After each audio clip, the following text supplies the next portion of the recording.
اهمیت ورکوو لیونو ګرځېدل دي اوکې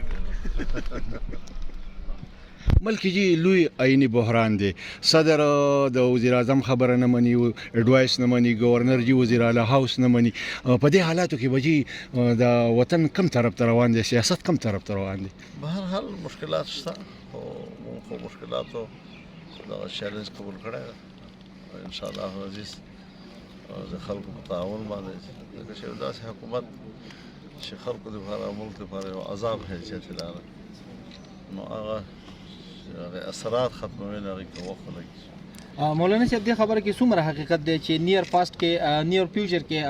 اسمبلیانې تحلیل شي ستاسو دې باره کې څه موقف دی موږ خو متفقه فیصله دا ده چې د راتلونکی وخت پوره کوو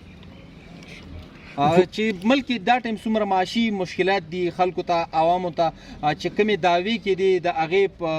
هغې دپاره ستاسو ټیم ورک څه آوټپوټ شته ظاهره خبره ده چې یو څلوریم کاله ملک کوم ځای ته ورسېده نو هغه دوباره راپورته کول دا یو ډېر غټ چیلنج دی او دا به خامخا وخت اخلي ځکه چې لا خو د هغو زړو پالیسیانو اثرات برقرار دي او څه وخته پورې به وي لکه تاسو ته یاد دي چې کله د عمران خان حکومت راغلی و د دوی په خپلو معاشي ماهرینو په اول کال وي چې دا روپۍ به ډالر به 200 روپۍ ته رسي نو هغه اثرات برقرار دي تر اوسه پورې دي تر اوسه پورې چې د معیشت په حوالې سره موږ به د پاکستان چې کوم بزنس کمیونټي ده هغې اعتماد بحال کول بهرني چې کوم قوتونه پاکستان ته امداد ورکوي هغو اعتماد خراب شوی ده په اسلامي دنیا کې موږ تر ټولو نه نږدې سعودي عرب و هغه اعتماد خراب شوی و په غیر اسلامي دنیا کې چین موږ تر ټولو نه نږدې و هغه اعتماد خراب شوی و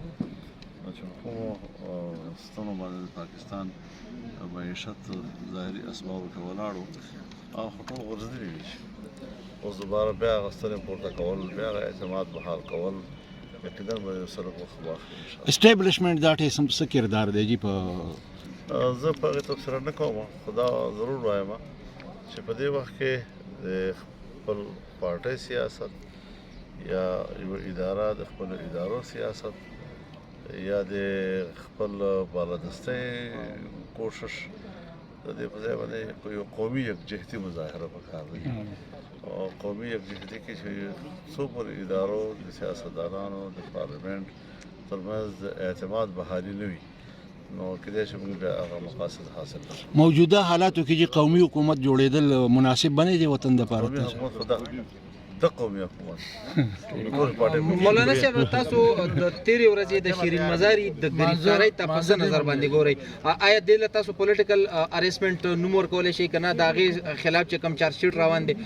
تاسو دې باره کې څه موقف لرئ هغې خلاف اف آی آر درج ده هغې خلاف انکوایري وه هغې انکوایري په نتیجه کې د هغې د ګرفتارۍ حکم موږ خو نه ده کړی خو قانون مطابق هغې خلاف کاروایي شوې ده او اوس چې کوم ضمانت ورکړی شوی ده آیا دا د عدالت په اختیار کې وه او که نه په دې باندې بحث روان ده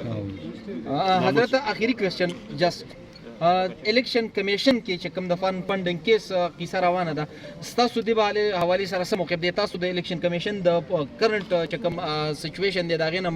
مطمئن یې که نه آیا دا به ډیسایډ شي فیصله به وشي د دې کوم کیس چې روان دی ظاهره خبره ده ټول قوم ورته په حیرت کې ده چې دغه یو دومره غټ کیس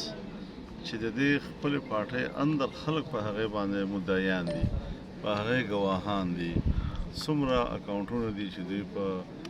پټ ساتلي وو الیکشن کمیشن صاحب په ګوشوارو کې نه دي ظاهر کړي او بیا هغه کیس څو کالونه مسلسل روان ده تر کوم وخته پورې به دا خلک پی ټي آی چې کوم په دغه انجکشنو باندې چلوي او بې ځایه مهلتونه ورکوي بي آر ټي ډي وګوره فسټ ډے باندې روانه ده 45 کسان یې پرون ډي سی کړل لیکن هغه یو کس چې 65,000 ووټونه جاري وتلي او ثابت شول او ډي سی په یو سټې باندې تر اوسه پورې لا په اسمبلی کې ناسته او دغه رنګې عام کیسونه چې د هغوی په فیور کې ځي د پی ټي آی هغه اخلي او چې کوم د هغوی خلاف ځي هغه ځنډوي دا به خلک په کوم نظر ګوري بیا چې مننه کوم ډېره